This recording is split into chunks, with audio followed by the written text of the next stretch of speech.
Terima kasih. Anda masih setia bersama kami di 96,3 RPK FM Jakarta. Siaran kami juga bisa didengarkan melalui audio streaming di www.radiopitakasih.com. Ingat juga untuk berlangganan atau subscribe kanal YouTube kami dengan kata kunci RPK FM. Kini kita ikuti acara selanjutnya.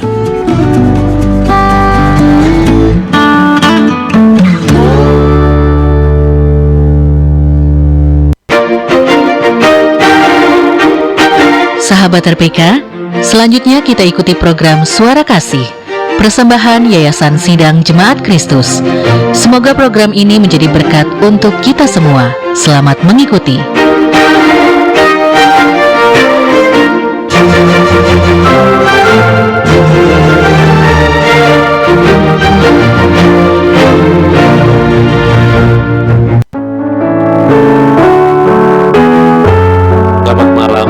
Sahabat-sahabat yang kekasih, sahabat Radio Pelita Kasih di 96,3 FM yang menyimak melalui streaming di www.radiopelitakasih.com maupun melalui aplikasi RPK FM yang bisa sahabat download dari Google Play Store dan maupun yang melalui kanal YouTube RPK FM 96,3. Sahabat sekarang masuk ke dalam program Suara Kasih, program yang menyelenggarakan pelajaran Alkitab dan juga pelajaran bahasa Inggris dengan bacaan Alkitab. Semuanya cuma-cuma bagi sahabat yang ingin mengikuti secara tatap muka ataupun melalui Zoom pelajaran yang kami buka setiap hari Senin dan Jumat. Sahabat bisa menghubungi ke 0815922232 atau ke 081999109636. Pelajaran dasar sahabat bisa buka di www.ysdk.blogspot.com dan yang biasa kami siarkan di Radio Pelita Kasih. Sahabat bisa mengulang kembali seluruh pelajaran melalui kanal YouTube dengan judul RPK FM 96,3 Voice of Love Minggu tanggal garing bulan garing tahun, dan yang sekarang adalah RPK FM 96,3 Voice of Love Minggu 08 garing 06 garing 2025. Sahabat-sahabat, kita akan melanjutkan pelajaran kita yang ada di dalam kitab Keluaran di pasal yang ke-9 dan kita sudah sampai ke ayat yang ke-5 dan saya akan lanjutkan ke ayat-ayat berikutnya. Demikian dikatakan di ayat 6 dan seterusnya. Dan Tuhan melakukan hal itu keesokan harinya, segala ternak orang Mesir itu mati. Tetapi dari ternak orang Israel tidak ada seekor pun yang mati. Lalu Firaun menyuruh orang ke sana, dan sesungguhnya lah dari ternak orang Israel tidak ada seekor pun yang mati. Tetapi Firaun tetap berkeras hati dan tidak mau membiarkan bangsa itu pergi. Sahabat-sahabat, tidak ada orang yang tahu dengan pasti penyakit apa yang menimpa ternak di Mesir. Penyakit itu mematikan bagi ternak orang Mesir. Pernyataan bahwa semua ternak orang Mesir mati pasti berarti sesuatu seperti suatu jumlah yang besar, karena belakangan beberapa ternak setidaknya masih hidup ketika tulah hujan es menimpa Mesir di ayat 19 nanti. Istilah semua di dalam ayat 6 tidak harus difahami secara mutlak, tetapi mengacu kepada sebagian besar ternak, sehingga apa yang tersisa tidak ada apa-apanya jika dibandingkan sebelumnya. Kata semua seringkali digunakan secara hiperbolis dalam kaitannya dengan tulah-tulah. Sama seperti orang-orang dewasa ini menggunakan istilah semua atau setiap orang untuk menyebut banyak atau sebagian besar atau sejumlah besar. Ketika ternak orang Mesir mati, hewan-hewan orang Israel selamat. Firaun sudah diberitahu bahwa Tuhan akan memperlakukan ternak Israel berbeda dari ternak Mesir. Dia pasti sudah mendengar desas-desus bahwa ternak Israel tidak terpengaruh Firaun ini. Sebagai tanggapannya, Firaun menyuruh pergi utusan ke Gosen untuk mengkonfirmasi rumor itu. namun laporan pelayanannya itu tidak ada satupun ternak Israel yang mati, tidak meyakinkan Firaun untuk merubah pikirannya tentang Israel. Firaun tetap keras kepala dan tidak membiarkan bangsa itu pergi. Kata Ibrani umum yang digunakan untuk mengatakan bahwa Firaun menyuruh utusan untuk memeriksa apakah hewan Israel masih hidup atau mati adalah kata yang sama yang Musa gunakan dalam ayat 1 ketika menuntut Firaun agar membiarkan kaum itu pergi. Dia mengatakan bahwa hati Firaun yang keras menjelaskan mengapa Firaun bersedia mengutus orang-orang yang tidak perlu dia utus, para pencari faktanya ke Gosen, dan menolak untuk mengutus kaum yang Tuhan sudah perintahkan untuk diutus, yaitu anak-anak Israel kepada komitmen agama mereka. Kalau kita baca di ayat 8-12, Tuhan berkata kepada Musa dan Harun, "Ambillah segenggam abu dari tungku. Biarkan Musa melemparkan abu itu ke udara di hadapan Firaun. Itu akan menjadi debu halus yang berserak ke seluruh negeri Mesir. Apabila debu itu menyentuh manusia atau hewan di Mesir, bara akan timbul pada kulit mereka." Maka Musa dan Harun mengambil segenggam abu dari tungku dan berdiri di hadapan Firaun.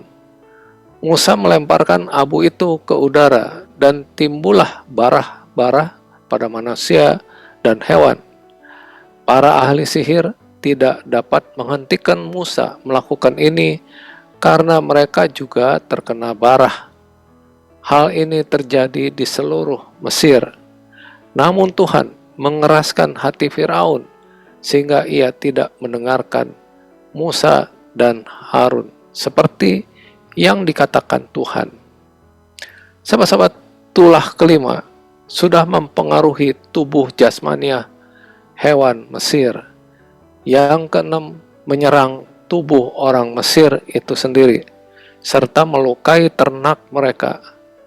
Musa melemparkan jelaga dari tempat pembakaran ke udara dan debu yang Musa hampurkan menjadi bara-bara pada manusia dan hewan itu. Kata bara itu bisa mengacu kepada berbagai peradangan kulit yang menyebabkan kenajisan, penderitaan hebat, dan berpotensi kematian juga. Bara-bara ini kadang-kadang menutupi seluruh tubuh manusia dari telapak kakinya sampai ke batu kepalanya dan bisa mencakup hewan peliharaan dan hewan liar. Mungkin lebih baik membayangkan tindakan Musa itu terutama sebagai alat bantu visual daripada berpikir bahwa awan debu menyebar ke seluruh negeri, menyengsarakan manusia dan binatang sewaktu debu itu berterbangan.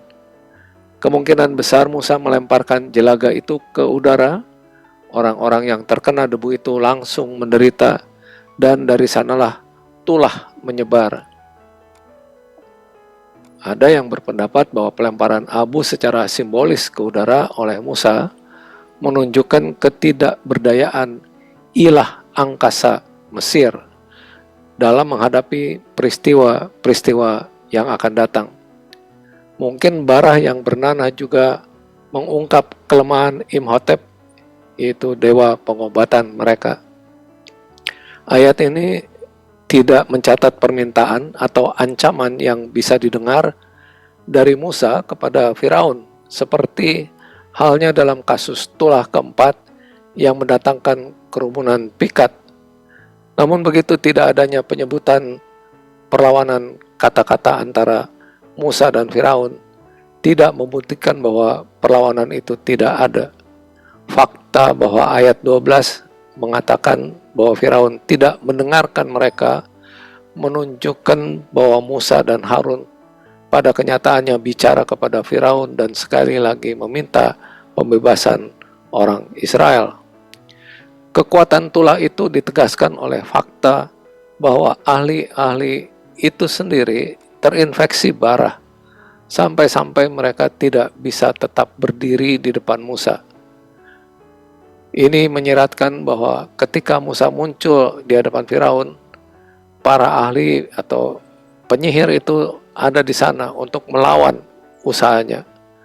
Bukti dari kitab Keluaran menunjukkan bahwa mereka adalah bagian dari istana Firaun. Seorang pengamat yang tidak memihak akan dipaksa untuk menyimpulkan bahwa kekuatan apapun yang dikerahkan oleh para penyihir itu tidak sama dengan kekuatan yang berhubungan dengan Musa, Harun, dan Israel, karena kekuatan para penyihir itu tidak dapat melindungi mereka dari serangan Allahnya Musa. Ayat ini mencatat penampilan terakhir para penyihir itu dalam kitab Keluaran. Ketika penulis Keluaran menggambarkan penolakan Firaun setelah tulah ke-6, dia mengatakan untuk pertama kalinya dalam peristiwa itu bahwa Tuhan mengeraskan hati Firaun. Hanya sesudah Firaun menunjukkan pemberontakan dan arogansinya, Tuhan mengeraskan hati Firaun, mungkin dengan memperburuk sifatnya yang sudah keras kepala. Sekali lagi ayat ini menekankan fakta bahwa penolakan Firaun seharusnya tidak mengejutkan karena Allah sudah menubuatkannya. Kita dengarkan pujian terlebih dahulu, sahabat-sahabat. We ascribe glory to thee, we ascribe honor to thee, we ascribe power and majesty. Holy is the Lord. To thee we ascribe glory. To thee we ascribe honor. To thee we ascribe power and majesty. Holy is the Lord. To thee we ascribe glory. To thee we ascribe honor. To thee we ascribe power and majesty. Holy is the Lord. To thee we ascribe glory. To thee we ascribe honor. To thee we ascribe power and majesty. Holy is the Lord. To thee we ascribe glory. To thee we ascribe honor. To thee we ascribe power and majesty. Holy is the Lord. Ya, sahabat-sahabat yang kekasih, sahabat Radio Pelita Kasih di 96,3 FM yang menyimak melalui streaming di www.radiopelitakasih.com maupun yang melalui aplikasi RPK FM yang bisa sahabat download dari Google Play Store ataupun yang melalui kanal YouTube RPK FM 96,3. Sahabat masih ikuti program Suara Kasih, program yang menyelenggarakan pelajaran Alkitab dan juga pelajaran bahasa Inggris dengan materi bacaan Alkitab yang kami sediakan secara cuma-cuma bagi sahabat yang ingin ikut belajar secara tatap muka melalui Zoom pada hari Senin dan Jumat. Keterangan lebih lanjut sahabat bisa hubungi ke 0815922232 atau ke 081999109636. Pelajaran dasar sahabat bisa buka di www.ysdk.blogspot.com dan yang biasa kami siarkan di Radio Pelita Kasih. Sahabat bisa mengulang kembali seluruh pelajaran melalui kanal YouTube RPK FM 96,3 Voice of Love Minggu, tanggal, garing bulan, garing tahun, dan yang sekarang adalah RPK FM 96,3 Voice of Love Minggu 08 garing 06 garing 2025. Kita sekarang membaca Keluaran 9 dari ayat 13 sampai 21.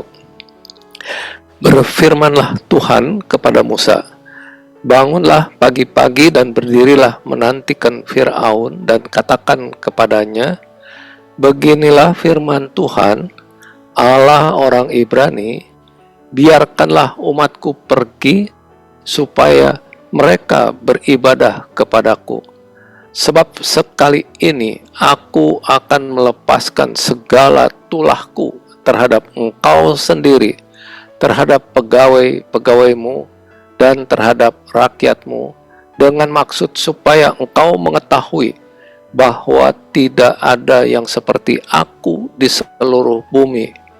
Bukankah sudah lama aku dapat mengacungkan tanganku untuk membunuh engkau dan rakyatmu dengan penyakit sampar, sehingga engkau terhapus dari atas bumi? Akan tetapi inilah sebabnya aku membiarkan engkau hidup, yakni supaya memperlihatkan kepadamu kekuatanku dan supaya namaku dimasyhurkan di seluruh bumi. Engkau masih selalu menghalangi umatku, sehingga engkau tidak membiarkan mereka pergi. Sesungguhnya besok kira-kira waktu ini, aku akan menurunkan hujan es yang sangat dahsyat, seperti yang belum pernah terjadi di Mesir sejak Mesir dijadikan sampai sekarang ini. Oleh sebab itu, ternakmu dan segala yang kau punyai di padang, suruhlah dibawa ke tempat yang aman. Semua orang dan segala hewan yang ada di padang dan tidak pulang berkumpul ke rumah akan ditimpa oleh hujan es itu sehingga mati. Maka siapa di antara para pegawai Fir'aun yang takut kepada firman Tuhan menyuruh hamba-hambanya serta ternaknya lari ke rumah, tetapi siapa yang tidak mengindahkan firman Tuhan meninggalkan hamba-hambanya serta ternaknya di padang. Sahabat-sahabat, seperti yang Tuhan sudah lakukan dengan tulah pertama dan keempat, Tuhan memerintahkan Musa untuk mengumumkan kepada Fir'aun tulah ketujuh pagi-pagi. Kali ini Allah tidak menentukan bahwa wawancara itu akan dilakukan di dekat air. Ayat itu tidak menyatakan bahwa Musa melaksanakan perintah Allah, tetapi pembaca bisa beranggapan bahwa Musa melakukannya. Permintaan Musa tidak bervariasi. Beginilah firman Tuhan, Allah orang Ibrani, biarkanlah umatku pergi supaya mereka beribadah kepadaku. Penjelasan yang diberikan Musa jauh melampaui pesan apapun yang pernah dia sampaikan sejauh ini kepada Firaun. Pertama, Allah menjelaskan bahwa berbagai malapetaka lain akan datang. Sebuah fakta yang tidak secara khusus dia ungkapkan kepada Firaun sebelumnya. Bicara tentang segala tulahku, Allah mungkin mengacu kepada semua tulah yang masih ada di masa depan. Allah mengungkapkan mengapa dia mengirimkan berbagai tulah ke atas Firaun dan negerinya. Dikatakan supaya engkau mengetahui bahwa tidak ada yang seperti aku di seluruh bumi. Firaun akan belajar bahwa Tuhan itu unik, tidak bisa dibandingkan dengan ilah-ilah Mesir. Sebenarnya Allah berkata bahwa dia bisa saja menghancurkan orang Mesir sepenuhnya dan akan melakukannya, kecuali bahwa maksud Tuhan adalah menggunakan tulah-tulah itu untuk menunjukkan kekuatannya di hadapan mereka. Sebagai hasil dari pernyataan itu, nama Tuhan akan dimasyhurkan di seluruh bumi.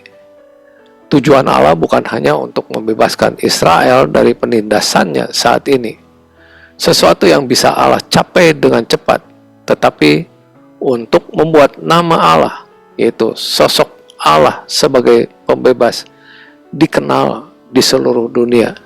Tidak hanya Mesir dan Israel, tetapi semua bangsa harus mengakui aturan kosmik dari sosok Allah yang menentang penindasan. Sesungguhnya karya besar Allah di Mesir sangat mengesankan bangsa-bangsa bukan Yahudi yang Israel jumpai pada tahun-tahun berikutnya. Di dalam Perjanjian Baru, Rasul Paulus mengutip ayat 16 ini sebagai ilustrasi yang mencekam tentang kuasa Allah yang berdaulat itu. Allah lalu mendiagnosis dosa Firaun. Engkau masih selalu menghalangi umatku sehingga engkau tidak membiarkan mereka pergi. Masalah Firaun adalah kesombongan. Dia menolak untuk menerima perintah dari Allah, suatu kaum yang Firaun anggap lebih rendah. Musa lalu mengumumkan datangnya tulah itu, hujan es yang paling merusak yang Mesir pernah lihat. Ungkapan sejak Mesir dijadikan sampai sekarang ini menggambarkan pandangan sejarah sebagai lawan dari sejarah yang bersiklus. Ekspresi serupa muncul di seluruh kitab suci. Pengumuman khusus ini juga berbeda. Pada kesempatan ini, Musa menawarkan orang Mesir kesempatan untuk menyelamatkan nyawa rakyat dan ternak mereka, karena tahu hujan es akan datang, dan ketika itu datang, orang Mesir bisa menyiapkan tempat berlindung bagi para pelayan mereka dan persediaan di lumbung-lumbung dan rumah-rumah, dan dengan demikian menyelamatkan nyawa mereka. Penulis Keluaran lalu melompat ke akhir cerita untuk menceritakan apa yang terjadi. Beberapa orang yang percaya dan menghormati Allah menyelamatkan nyawa para pelayan dan ternak mereka. Yang lain tidak mengindahkan pesan Tuhan. Agaknya orang-orang mereka dan hewan-hewan mereka mati ketika hujan es itu datang. Ada satu pernyataan mengejutkan yang dibuat di sini. Beberapa orang Mesir takut kepada firman Tuhan. Orang Mesir yang sama ini disebut para pegawai Firaun. Ya, Allah pada dasarnya membuat beberapa hamba Firaun bertobat, baik sebelumnya maupun belakangan di dalam kisah ini. Para pegawai Firaun dibedakan dari rakyat Mesir. Jadi ini kemungkinan besar adalah pejabat pemerintah yang menjabat sebagai penasehat Firaun dan anggota istananya. Karena itu mereka mengetahui apapun yang Firaun pelajari. Dan pada kesempatan ini, beberapa pejabat raja yang mendengar peringatan Musa bertindak sesuai dengan arahan itu. Kalau kita baca di ayat 22 sampai 26, berfirmanlah Tuhan kepada Musa, ulurkanlah tanganmu ke langit supaya hujan es turun di seluruh tanah Mesir, menimpa manusia dan binatang, dan menimpa tumbuh-tumbuhan di padang di tanah Mesir. Lalu Musa mengulurkan tongkatnya ke langit, maka Tuhan mengadakan guruh dan hujan es, dan api pun menyambar ke bumi, dan Tuhan menurunkan hujan es meliputi tanah Mesir, dan turunlah hujan es beserta api yang berkilat-kilat di tengah-tengah hujan es itu, terlalu dahsyat seperti yang belum pernah terjadi di seluruh negeri orang Mesir sejak mereka menjadi suatu bangsa. Hujan es itu menimpa binasa segala sesuatu yang ada di padang di seluruh tanah Mesir, dari manusia sampai binatang, juga segala tumbuh-tumbuhan di padang ditimpa binasa oleh hujan itu, dan segala pohon di padang ditumbangkannya. Hanya di tanah Gosen, tempat kediaman orang Israel, tidak ada turun hujan es, katanya. Sahabat-sahabat, sesudah pengumuman datangnya tulah itu, Musa atas perintah Allah mengulurkan tongkatnya ke langit, sehingga tidak ada keraguan bahwa Tuhan adalah penyebab hujan es itu. Ketika Musa membuat gerakan ini, hujan es mulai turun tulah ini menyebar luas seperti tulah-tulah lainnya. Hujan es turun di seluruh tanah Mesir, menimpa manusia dan binatang, dan menimpa tumbuh-tumbuhan, meliputi tanah Mesir. Tulah itu tidak hanya terdiri dari hujan es, itu juga melibatkan guruh, kilat, dan hujan. Guruh diterjemahkan dari bentuk jamak dari kata kol, sebuah istilah yang sering mengacu kepada suara seseorang yang bergemuruh seperti guntur adalah kekuatan suara Tuhan. Dalam ungkapan deskriptif api menyambar ke bumi dan api yang berkilat-kilat harus difahami sebagai kilat. Ini adalah badai es terburuk yang negeri itu pernah lihat, menyerang dan bahkan membunuh manusia dan hewan yang ada di padang, dan menghancurkan setiap tumbuhan dan pohon. Ilah-ilah yang disembah orang Mesir tidak bisa berbuat apa-apa untuk melindungi orang-orang itu. Entah itu Nut, itu Dewi Langit, Isis, Dewi Kehidupan, atau Set, itu pelindung tanaman. Seperti halnya tulah kerumunan pikat dan ternak yang sakit, tanah Gosen, tempat tinggal orang Israel, dikecualikan. Sahabat-sahabat, Allah membuat perbedaan antara umatnya dan para penindas mereka. Kita dengarkan pujian terlebih dahulu lagi, sahabat-sahabat. Jam di studio kami menunjukkan pukul 22:30 waktu Indonesia Barat.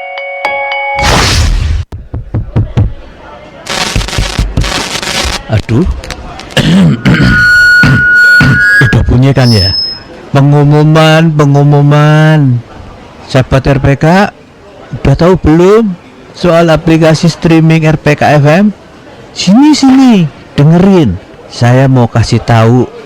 Jadi, kalau sahabat RPK mau keluar kota, keluar negeri, tapi tetap mau dengerin RPK, caranya gampang. Buka Google Play Store, ketik RPK FM, huruf besar semua ya. Terus download deh. Begitu udah ketemu, downloadnya diklik ya. Sekali lagi nih, ketik RPK FM di Google Play Store supaya bisa ngikutin semua siaran RPK kapan aja, gimana aja. Udah ya, saya mau pergi dulu.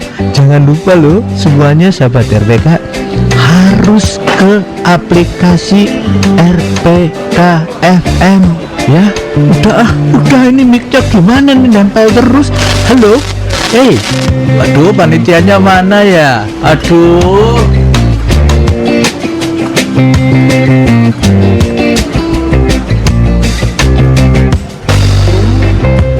96.3 RPK FM. Lord, listen to your children pray. Lord, send your spirit in this place.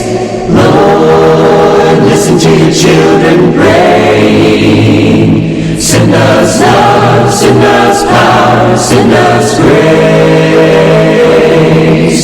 Lord, listen to your children pray. Lord, send your spirit in this place.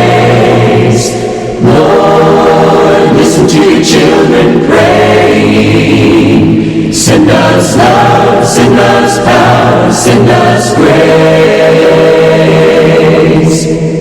Lord, listen to your children pray. Lord, send your spirit in this place. Lord, listen to your children pray. Send us love, send us power, send us grace. Send us love, send us power, send us grace. Sahabat-sahabat yang kekasih, sahabat Radio Pelita Kasih di 96,3 FM yang menyimak melalui streaming di www.radiopelitakasih.com maupun yang melalui aplikasi RPK FM yang bisa sahabat download dari Google Play Store, dan juga yang melalui kanal YouTube RPK FM 96,3. Sahabat masih ikuti program Suara Kasih, program yang menyelenggarakan pelajaran Alkitab dan juga pelajaran bahasa Inggris dengan bacaan Alkitab. Semuanya cuma-cuma bagi sahabat yang ingin mengikuti pelajaran secara tatap muka melalui Zoom, dan juga keterangan lebih lanjut sahabat bisa hubungi ke 0815 922232 atau ke 0819 99109636. Pelajaran dasar sahabat bisa buka di website di www.ysdk.blogspot.com, dan yang biasa kami siarkan di Radio Pelita Kasih sahabat bisa ulang kembali melalui kanal YouTube RPK FM 96,3 Voice of Love Minggu tanggal garing bulan garing tahun, dan yang sekarang adalah RPK FM 96,3 Voice of Love Minggu 08 garing 06 garing 2025. Sahabat-sahabat, kita baca sekarang yang ada di pasal 9 Kitab Keluaran di ayat 27 sampai 35. Lalu Fir'aun menyuruh memanggil Musa dan Harun serta berkata kepada mereka, "Aku telah berdosa sekali ini. Tuhan itu yang benar, tetapi aku dan rakyatkulah yang bersalah. Berdoalah kepada Tuhan. Guru yang sangat dahsyat dan hujan es itu sudah cukup, maka aku akan membiarkan kamu pergi. Tidak usah kamu tinggal lebih lama lagi." Dan berkatalah Musa kepadanya, "Sekeluar aku dari kota ini, aku akan mengembangkan tanganku kepada Tuhan. Guru akan berhenti dan hujan es tidak akan turun lagi, supaya engkau mengetahui bahwa bumi adalah milik Tuhan. Tetapi tentang engkau dan para pegawaimu, aku tahu bahwa kamu belum takut kepada Tuhan Allah. Tanaman rami dan jelai telah tertimpa binasa, sebab jelai itu sedang berbulir dan rami itu sedang berbunga. Tetapi gandum dan sekoi tidak tertimpa binasa, sebab belum lagi musimnya." Lalu keluarlah Musa dari kota itu, meninggalkan Firaun, dikembangkannyalah tangannya kepada Tuhan, maka berhentilah guru dan hujan es, dan hujan tidak tercurah lagi ke bumi. Tetapi ketika Firaun melihat bahwa hujan es dan guru telah berhenti, maka teruslah ia berbuat dosa. Ia tetap berkeras hati, baik ia maupun para pegawainya. Berkeraslah hati Firaun, sehingga ia tidak membiarkan orang Israel pergi, seperti yang telah difirmankan Tuhan dengan perantaraan Musa. Sahabat-sahabat, itulah hujan es. Pastilah pukulan paling menakutkan yang pernah orang Mesir alami hingga saat ini. Untuk pertama kalinya, Firaun mengaku bahwa dia sudah berdosa, bahwa dia dan rakyatnya adalah orang-orang jahat dan Tuhan itu yang benar. Berbagai peristiwa kemudian bagaimanapun meragukan pertobatan Firaun. Mungkin pengakuannya hanya dilatar belakangi oleh keinginan untuk lepas dari tulah itu. Kalau Firaun menyadari bahwa dia salah dalam kontes melawan Tuhan, Firaun belakangan kembali kepada cara-caranya yang sombong atau arogan. Kata-kata Firaun berfungsi sebagai pengingat bahwa hanya dengan mengatakan, "Aku telah berdosa," tidak menjamin keselamatan seseorang. Mengapa Firaun mengasosiasikan rakyatnya dengan dirinya sendiri dalam pengakuannya dengan mengatakan, "Aku dan rakyatku adalah orang jahat"? Sahabat-sahabat, salah satu cara rakyat itu menjadi jahat adalah dalam mereka memperbudak orang Israel. Penindasan Israel tidak mungkin dilakukan oleh Firaun saja. Mungkin mereka juga berbagi kesalahannya dengan menyemangati keputusan Firaun yang degil untuk tidak membiarkan Israel pergi. Di dalam ayat 34 misalnya, ayat itu tidak hanya mengatakan bahwa Firaun berbuat dosa dan mengeraskan hatinya, tetapi hamba-hambanya juga melakukannya. Ketika Firaun memanggil Musa dan Harun untuk datang ke hadapannya, Firaun sangat ingin hujan es itu dihentikan.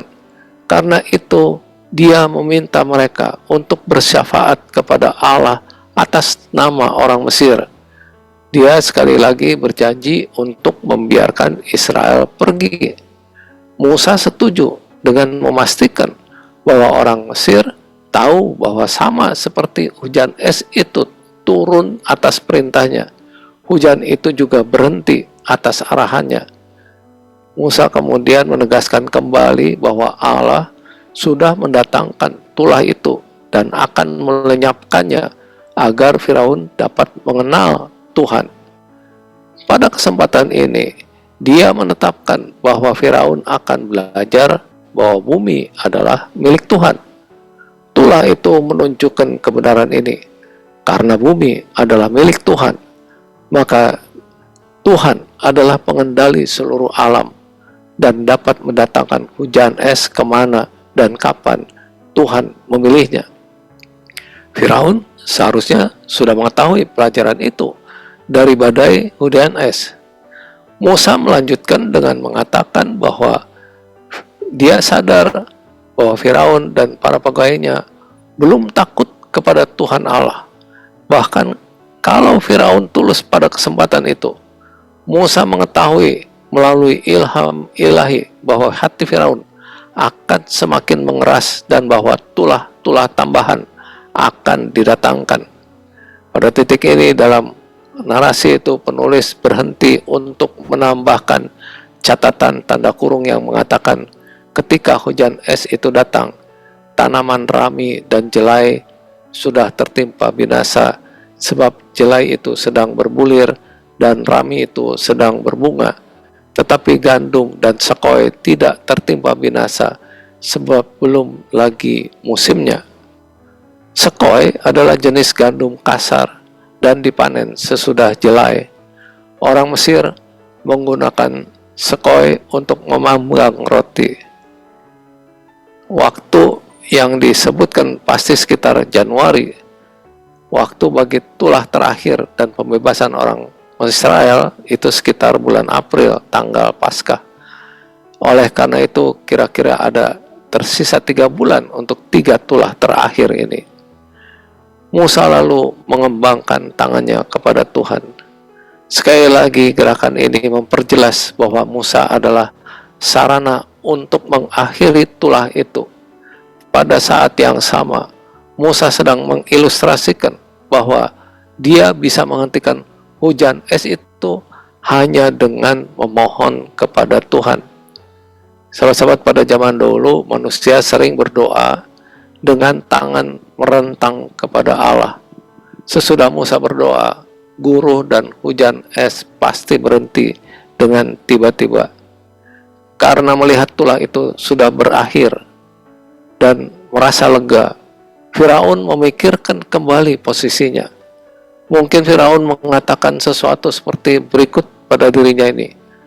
Hujan es sudah berhenti, negeri ini selamat. Mungkin tulah itu hanya terjadi pada waktu itu saja. Mungkin Musa dan Allahnya tidak ada hubungannya dengan tulah itu. Bagaimanapun kami tidak boleh kehilangan tenaga kerja budak kami. Kami sudah hidup melalui hal terburuk yang bisa menimpa kami. Kenapa saya harus membiarkan Israel pergi? Saya tidak akan melakukannya. Ayat itu hanya mengatakan bahwa Firaun ketika dia melihat bahwa badai itu sudah berakhir, teruslah berbuat dosa dengan tetap berkeras hati bersama dengan para pegawainya dan tidak membiarkan orang Israel pergi. Semua ini tentu saja persis seperti yang Tuhan sudah duga secara konsisten. Sahabat-sahabat, apa yang bisa kita renungkan di dalam Keluaran pasal 9 ini? Kalau kita fokus di ayat 16, di dalam cerita tentang berbagai tulah, kita menemukan pernyataan yang mengejutkan ini. Akan tetapi inilah sebabnya aku membiarkan engkau hidup yakni supaya memperlihatkan kepadamu kekuatanku dan supaya namaku dimasyhurkan di seluruh bumi. Sahabat-sahabat, ayat ini mungkin mengejutkan karena kita tidak terbiasa berpikir bahwa Allah Perjanjian Lama peduli terhadap seluruh bumi, yaitu tentang bangsa-bangsa selain Israel. Ayat ini mengajarkan bahwa Allah ingin dikenal agar namanya yang menyeratkan kuasa dan kekuatannya diwartakan di seluruh bumi. Meski Allah memiliki hubungan khusus dengan Israel di dalam Perjanjian Lama, Allah tetap Allah segala bangsa. Allah memberkati semua bangsa. Fakta ini adalah tema utama para pemberita Injil Perjanjian Baru ketika mereka bicara kepada orang-orang bukan Yahudi. Allah mengendalikan nasib bangsa-bangsa, sahabat-sahabat. Di dalam ayat 16 pasal 9 ini, Allah menyatakan dengan jelas bahwa Dia bertanggung jawab atas takdir Firaun. Inilah sebabnya aku membiarkan kamu hidup.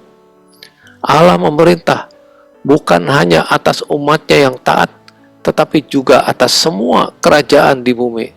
Salah satu cara untuk mengungkapkan konsep ini adalah dengan mengatakan bahwa Allah adalah penguasa atas seluruh sejarah.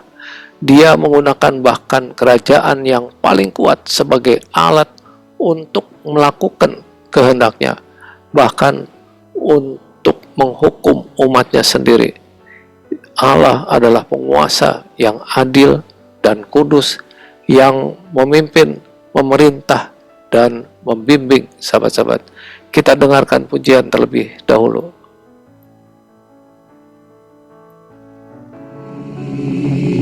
His glory, see His glory, see His glory come down. Praise His name, heaven reigns, see His glory come down. See His glory come down. See His glory. See His glory. See His glory come down. Praise His name, heaven reigns. See His glory come down. See His glory come down. See His glory come down.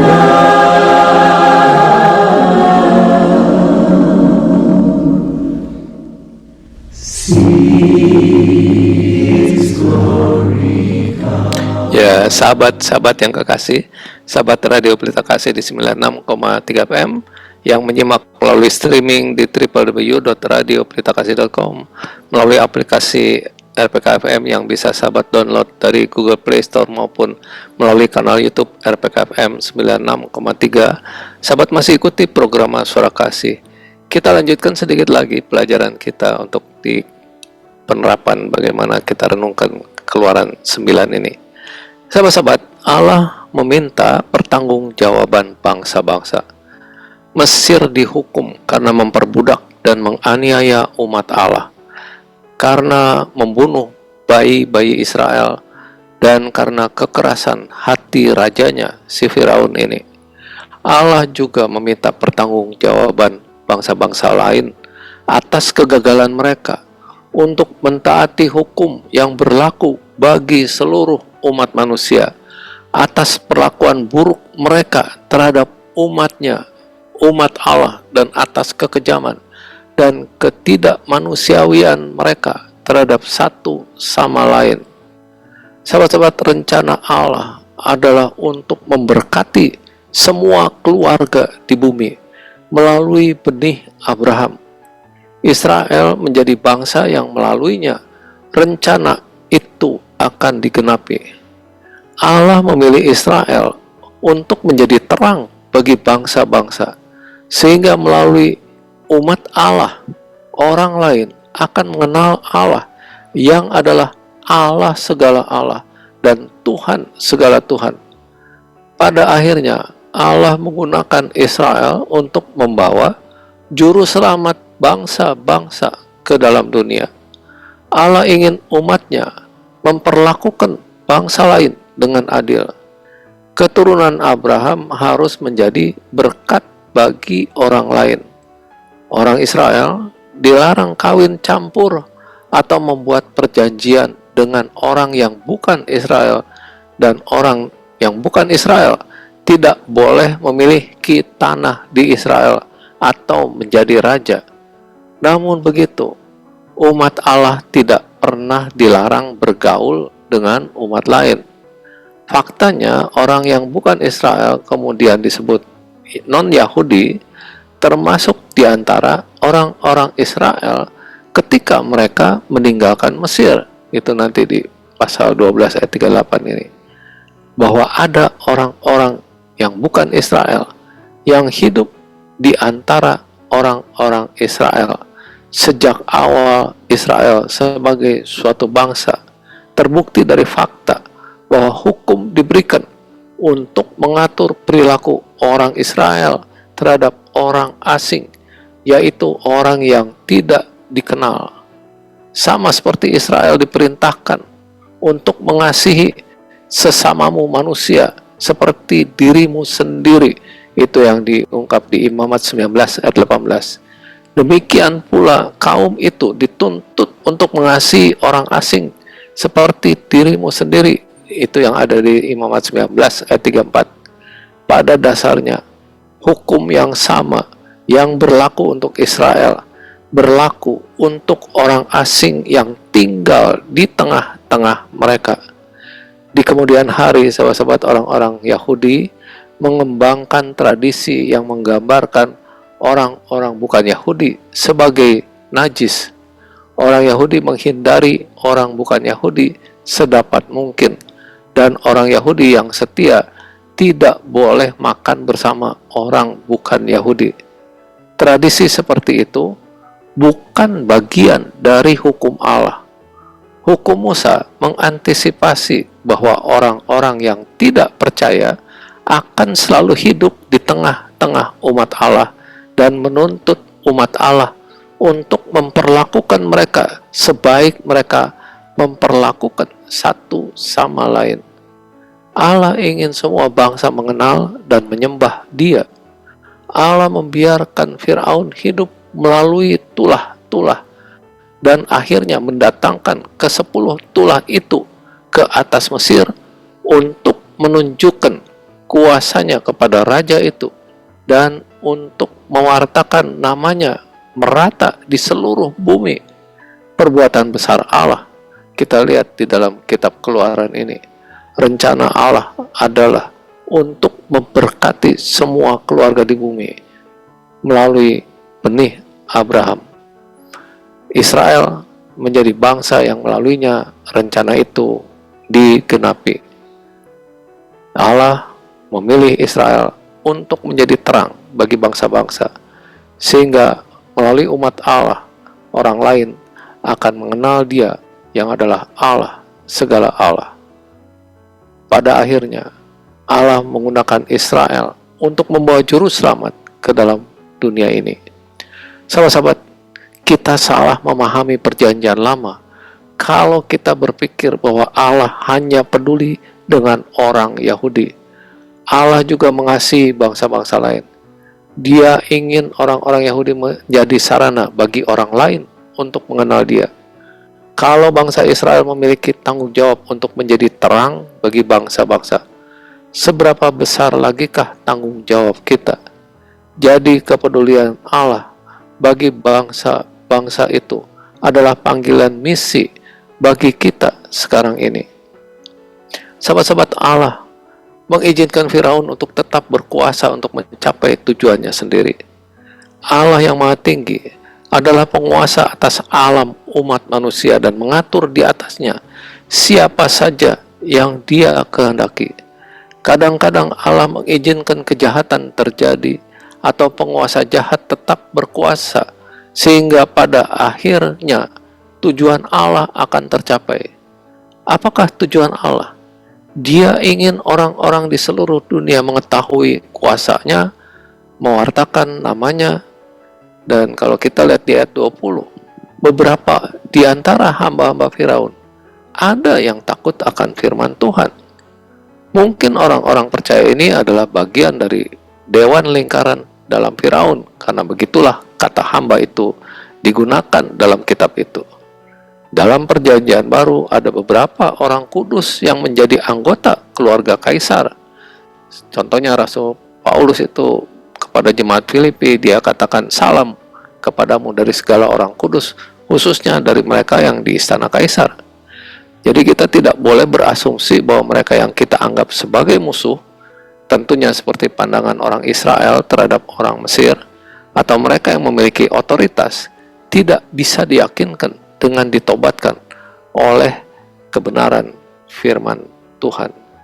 Sahabat-sahabat, karena waktu kita akan lanjutkan pelajaran kita di minggu yang akan datang.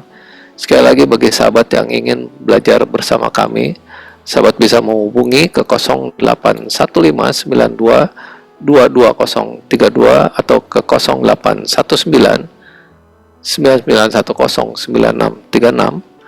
Pelajaran dasar sahabat bisa buka di www.ysdk.blogspot.com. Dan yang biasa kami siarkan di Radio Pelita Kasih, sahabat bisa mengulang kembali seluruh pelajaran melalui kanal YouTube dengan judul RPK FM 96,3 Voice of Love Minggu tanggal garing bulan garing tahun.